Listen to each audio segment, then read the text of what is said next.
and welcome to this week's edition of the Maine Challenge. Very fittingly, this week we are talking about gratitude, why it's important for us to express it, to feel it, and to talk about the things we are grateful for. We get to speak with Vaishali Mamgain, who is from the Bell Center for Compassion at the University of Southern Maine, and then we will hear from a wide variety of our beloved Mainers about the things that they are thankful for. I know that I am thankful for you tuning in. Quay. Indiliwizi Maulian Dana Naganu Jaya Banawapskig. My name is Maulian Dana and I am from the Penobscot Nation. I proudly serve as a Penobscot Nation tribal ambassador. I'm thankful for my family, for my people. I'm thankful that the Penobscot Nation and the Wabanaki and all Indigenous nations have survived theft of resources and land and children, and that we are able to stand strong and tell our stories and participate in the deep truth-telling that needs to happen, especially around Thanksgiving, which is often celebrated in a way that embraces a lot of falsehoods. We can feel grateful and also shine a light on our true histories individually and together. That's how we walk forward in a good way. Gichiwaliwani, thank you so much. Hi, this is Governor Janet Mills. You know, the great philosopher, statesman Cicero once said, "Gratitude is the highest virtue." Not always easy to express gratitude, but I think this Thanksgiving, what am I grateful for? Well, I know that I'm grateful for the people of Maine, whose resiliency and determination and spirit of generosity inspire me every day. We've had no shortages of challenges this year and last year, but I know that we're a state blessed with people who are smart, hardworking, and who value one another. We take care of ourselves, our neighbors and friends, our communities. This Thanksgiving, despite the challenges that remain, let's all remember to take stock of life's blessings, to share in love and laughter with friends and families and neighbors and the rest of our community, and always to help those who are less fortunate. I wish you and your loved ones a very happy Thanksgiving. Well, I am so happy to welcome to the Maine Challenge Dr. Vaishali Mamgain. Is that right? Did I say it right? Awesome. Right. Dr. Mamgain, who is the director of the USM Ball Center for Compassion. And I bet a lot of our listeners don't even know that there is such a thing at USM, at the University of Southern Maine. So if you could just start, first of all, welcome and thank you for being with us. And if you could just tell us a little bit about the center and its mission. Fantastic. Thank you, Betsy, for having me on, and hello to everybody who's watching. So I am the director for the Center for Compassion, and at the center, so it is a philanthropic endeavor. It was given to us as a gift. We are in our fifth year of funding, and we're hoping for donors who will sustain it forward. But the way we're positioned is to invite people to consider the importance of qualities like compassion in our lives, individually, interpersonally, and as Betsy and I were talking before we began, as a community. And how do we engage the society we live in, the economy we live in, from a sense of compassion. And I want to add that although every great spiritual tradition in the world has always emphasized compassion, the reason we're able to center it in universities now is because neuroscience finally validates everything the great spiritual traditions have known. Yes. That when we practice compassion, we practice gratitude. Yes, it may be for others, but actually we are most enriched. Well, the impact it has on So us. I'll say that. Yeah. And I'll say that the center really is positioned at the intersection of individual practice and societal change. So we are really engaged in work in anti-racism work, in ecological justice, climate justice, racial justice work. Wow, that's awesome. All right, and so just for a minute, tell us how you have gone from evolved or from being a professor of economics to being the to being the director of the Center for Compassion. I know you're doing both, but tell us a little bit about your journey. Thanks, Betsy. So I love that you use the word evolved, because truly, sometimes economics is posed as the dismal science, where people are posed as being rational, self-interested, and how you get from there to compassion. And when I'm asked this question, I say the only route possible through suffering. Yeah. Right? Because as we live life, and even when we're young, we know that there is suffering in the world. We are subject to suffering. We see, say, our pets in the household, or, if we are tender beings, like many of us are, we see what's happening in the world and we can't quite explain it. And most of society, we're sometimes trained to just damp that part of us down. Yeah. And we get jobs, we try to become adults, and all of this unmet, unprocessed emotion, suffering, tenderness, vulnerability is alive in us.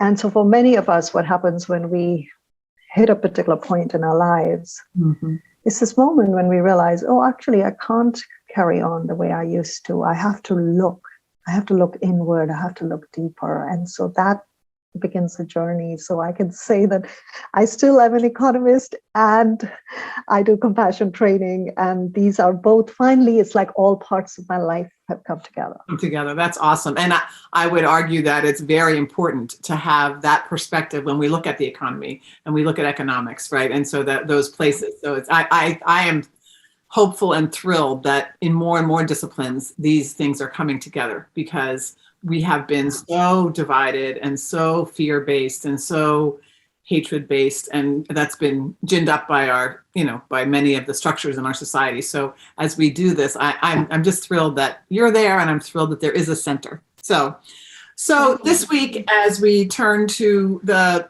somewhat difficult and can be problematic holiday of Thanksgiving, which is based on some things that maybe we need to rethink about. But the thing that I'd love to take from this, at least, is the idea of gratitude, and how important it's just a moment where everyone can take a minute and just think about what we're grateful for. Because as you said, let's talk a minute about like the neuroscience of showing when we are grateful, when we have gratitude for things around us, the people around us, for ourselves, what impact it has on us as individuals before we talk about society. So what are some of those things that we know, that you know of? So thanks, Betsy. The idea is that we often forget, because we are such heady people and we love the world of ideas, we often forget that we are very embodied. Yeah. We have a nervous system. We have a sympathetic nervous system, right, which is our fight, flight, or freeze response. So whenever we are startled, that is engaged. We also have a parasympathetic nervous system, which is sometimes called the rest and digest, right, which is sort of more at ease. And what we are subject to, and so I'll say this very quickly, when we evolved, we were in very small groups, 100, 150 people, and we evolved with folks who were very much like us. We knew them very well. We probably sat around a fire a lot. We were somewhat hungry, we were hunter-gatherers. And when a tiger jumped out of the bushes, our fight, flight, freeze response kicked in, and some of us survived. But for the most part, other than those kind of stressors when we were hunting, we were at ease. Most of our time was spent in rest and digest mode.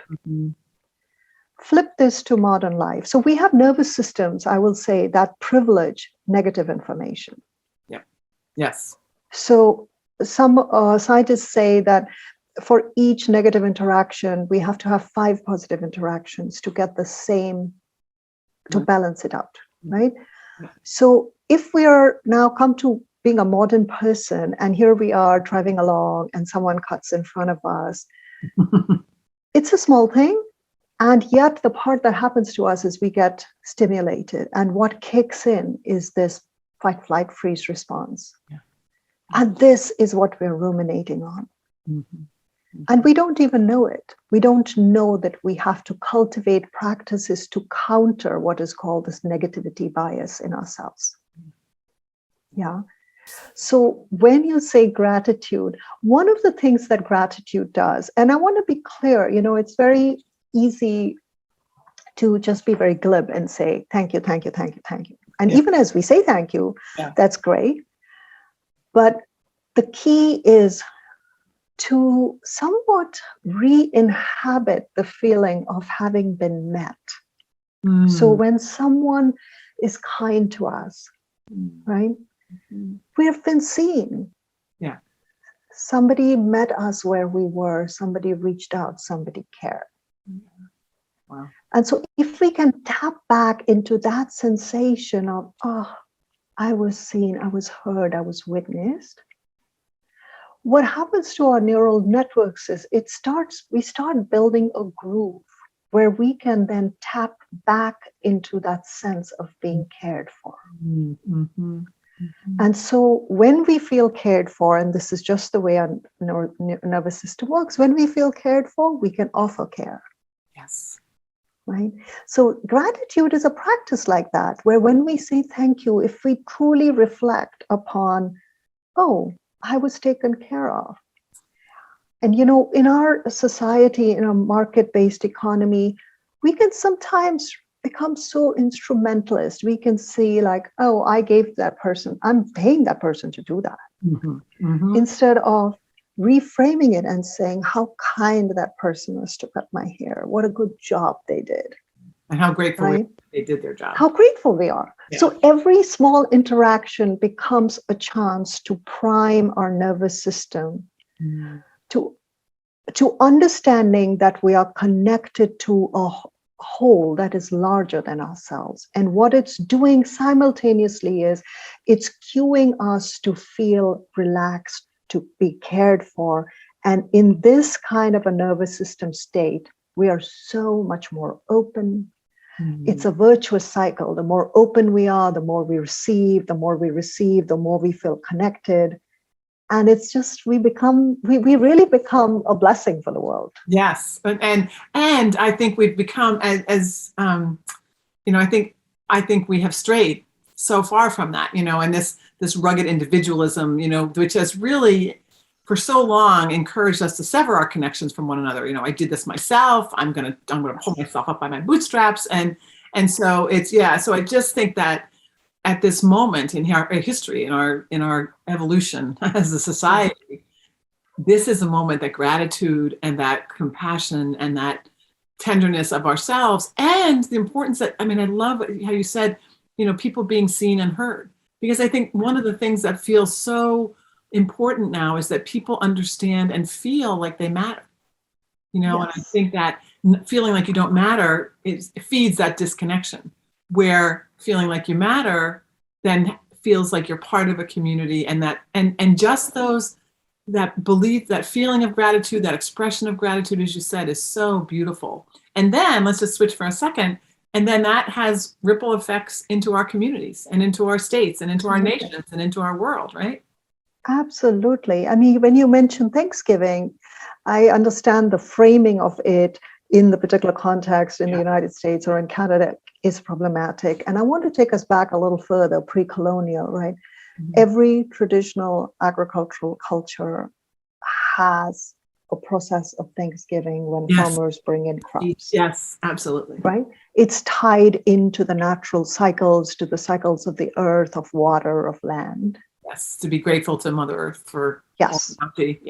Yeah, exactly. And it's an acknowledgement, right? When we're driving by some country roads in Maine last weekend and seeing pumpkins, it's wow. This is the bounty of Earth, and we thank Earth, right? And we receive the colors, we receive just the gorgeousness of it all. So I want to just reframe it and saying, and partly, we just finished the COP26 in Glasgow. We're really in so much crisis in terms of climate disruption. And this sense of gratitude, of an enduring connection to the natural world and the pain that we're all feeling. Is really, important. Yeah, it's important. That's a really wonderful reframe. That's awesome. So thank you for that. And I think, and I do think that, there's this old labor song, 2 and 2 and 50 make a million. And I feel like that with gratitude, when we practice gratitude and somebody else, it just makes it harder. If you're thinking about what you're grateful for, and as you said, we seek out what's good. We seek out what's happening. We seek out what wonderful things are happening, what wonderful connections. We make ourselves open to those connections. And Absolutely. that has got to be good for us as a country, as a society, as a community, as a state, right? Yeah, absolutely. And Betsy, and you mentioned even what difficulties there are, because being grateful does not mean putting on rose-colored spectacles and seeing things for what they're not, right? So we acknowledge injustice, inequity, suffering, and we can, because we feel supported, because we are constantly aware of ourselves, we can actually do something about it. Yes. Right? The sense of isolation you mentioned earlier, that's when we get shut down and say, this is too much for me. I can't do it. I can't do it. But when we are, as you said, the labor song, it literally is we can feel the connectivity. And when we feel the connectivity, everything seems easier. Yeah. And more important. Right. And to me, it's one of the things that drives me to try and help make the world a most just place. This is about me and my family, yes, but it's about all of us. We are all connected. And so even if one person happens to be comfortable, we're all connected. So if somebody else is not, then it doesn't work. Right. So, yeah. Absolutely. Absolutely. And being really, and this idea of gratitude, we began by saying gratitude. If I just invite myself and others to just for a minute tap in, what does it feel like when I acknowledge someone, when I acknowledge that I've been helped? It uplifts my mind. Yeah. So that there's always this check-in, like appreciation is not for the other person, it's much more for cultivating awareness around, right, for myself. It helps me. Right. Absolutely. And and it's this thing where once you start noticing, you're like, oh my gosh. Yeah. People, right? You start seeing goodness. You start just appreciating how much the goodness there is. Yeah, absolutely. Absolutely. Okay, so help us with any practices that you have. Do you have any personal practices for gratitude that help you? Do you on a daily basis or on a whatever basis? Yes. I'll tell you my favorite practice, and it's because we are so lucky that we live in one of the most beautiful places on earth. And I live in coastal Maine, so I try to make it a point to go out by the water. And if I can't go to the water, I go to a tree every day and I touch it. And then I just simply breathe in and breathe out. And usually I try to do 7 times, but I try to breathe in the rhythms of the tree or the rhythms of the waves. Oh, wow. That's right? And I'm just being. So the practice I like most is just being. And that is really expressing gratitude to be part of this world. Yeah. Right. That's my favorite practice. And of course, we have gorgeous sunsets and sunrises. I am not someone who usually sees a sunrise, but those of you who are early morning people, when you see a sunrise, and I'll tell you from a neuroscience perspective, there's a magic number. It's 13 seconds. And so when we are watching something, witnessing something, being with something, really marinating in that for 13 seconds. Wow, that's awesome. And Yeah. everybody has 13 seconds. You know, some people say, oh, I don't have time. And it's like, no, we all have 13 seconds. And one of my favorite things is when my head hits the pillow at night, I say 3 things that I am grateful for. And when I open my eyes in the morning, I say 3 things that I am grateful for. And Oh, Betsy, that's lovely. yeah, and so just to start that and end your day with that gratitude, no matter how challenging a day might have been or how wonderful a day might have been, you know, I think that there are all kinds of practices out there that and again, it's what touches that place, that deep place. Absolutely. That makes us. Absolutely. And you know, the practices that you're doing are so important, because what you're doing is you're basically signaling to your neural network of the vastness. Even though in the moment you may be in a particular problem or see something as a problem, you're still signifying that this is not all there is. That's right. This is a piece, but there is, you know, around us is, very Beautiful. Yeah, that's great. Well, I just want to say I am very grateful for you and for you to have joined us and to share your beautiful take on gratitude, and also about the center, which is, you know, we are really lucky in Maine. You know, we are one of a very few centers in like this in the country. So I am grateful to you and to USM, and you know, for all the what you bring to our place and to our school, our university, and it's so important. And it's Betsy, thank you for doing the work you do, for the person you are, for your heart, and really your way of being in the world. So much gratitude. Thank you. Thank you.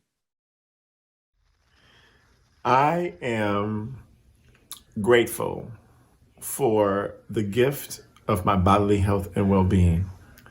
I am grateful that I have access to all the food that I need to protect my bodily health and well-being. And I hope that everyone in Maine has access to food this Thanksgiving and every other Thanksgiving and every other day of the year. Happy Thanksgiving. I am thankful for Hudson for teaching me how to climb trees. Hello, my name is Dekadala. I'm grateful for my family, my friends, my colleagues, and my community members, and also my neighbors who are doing the work to bring social justice to our state here in Maine. I'm also grateful for our first responders, our doctors, nurses, and all the healthcare providers who are fighting the pandemic day in and day out. Thank you. We are so grateful for you. Hey everyone, it's Troy Jackson, and coming up here on Thanksgiving, and there's so many things to be grateful for, but definitely, you know, to start, I mean, I am so grateful for family and friends, you know, the people that you get a chance to work with. You know, Thanksgiving by far is my favorite holiday. No stress, just get together, have some great food, great conversation, and maybe watch a little bit of football, but it's basically just getting together with people that I always love. I'm also extremely grateful, you know, with the COVID-19 pandemic that we've been through, for our frontline workers. I mean, they've shown up, they've been there, they've worked so hard, they've had to deal with so much stress, and I'm really grateful for them. I'm also extremely grateful for the people of Senator Chagouan, you know, the constituents that put me here. That is one thing that, you know, I remember. I have forgotten where I come from. I mean, Aroostook County is the greatest place in the world, in my opinion. That's where I want to live. That's where I'm, you know, at some time going to die, because I just, you know, that's where my heart is. And so for all of you, my constituents, I'm extremely grateful to you. And I certainly, you know, have not forgotten what it's about and who I'm fighting for. That's for you, the people of Senator Chagouan. And so thank you, and I'm grateful to you, and have a great Thanksgiving. Hi, this is Speaker Ryan Fecto. I represent my hometown of Biddeford here in Augusta. This Thanksgiving, I'm grateful for how Mainers step up and look out for one another. These times have been tough and challenging, and we have drawn on our greatest strength. That's being a good neighbor to one another. Happy Thanksgiving. I'm really grateful for so many things right now. I'm grateful to have a wonderful family, to live in a great community, to be a part of the state of Maine, to have health, to be around people who care about doing important things, and to get to do valuable work myself. I'm truly blessed. Hi, I'm Phoebe. And I'm Sylvie. We're from Maine Youth Power, and we're so grateful for all the power that lives in young Mainers. We're really excited to build our movement over the coming year. My name is Chloe Maxman, and I'm filled with so much gratitude this year. First and foremost, I'm so grateful to our state that inspires so much love and so much community. It's such a special place, and what would life be without Maine? And I'm also so grateful for all the people who are fighting every day for a better and more just world. Thankful for orange. Ooh, thankful for orange is something you're thankful about yourself. I'm thankful for when my heart doesn't be scared. Thankful for green. Green is thankful for a thing. I'm thankful for my brother. Hi, I'm Wendy, and this year I am so grateful to be able to spend time with my friends and my family and all of my loved ones in a safe way. I'm thankful for a roof over my head, food, water, and a wonderful family. Hi there, Tim Sample here, winner of the Tim Sample Lookalike Contest, 3 years running at the Freiburg Fair. And I'm very grateful. I'm grateful for a lot of things, but I picked a few of my top three, I guess you'd call them. First of all, I'm extremely grateful for medical science. A lot of folks don't know this about me, but I'm a cancer survivor. I wouldn't be here without medical science. So you could expect me to be a big fan, but also proud of the state of Maine and the work that has happened since the onset of the pandemic to keep Mainers safe and educate Mainers. That's been a very, very powerful message, and I'm pleased to be a part of that. The second thing I'm really grateful for right now in my life is grandchildren. I have a 4-year-old, soon to be 4-year-old granddaughter. I didn't know about this aspect of life, and it's really fun. I grew up in the 60s, and I tell people having grandkids, for me, my experience thus far is a lot like the 60s.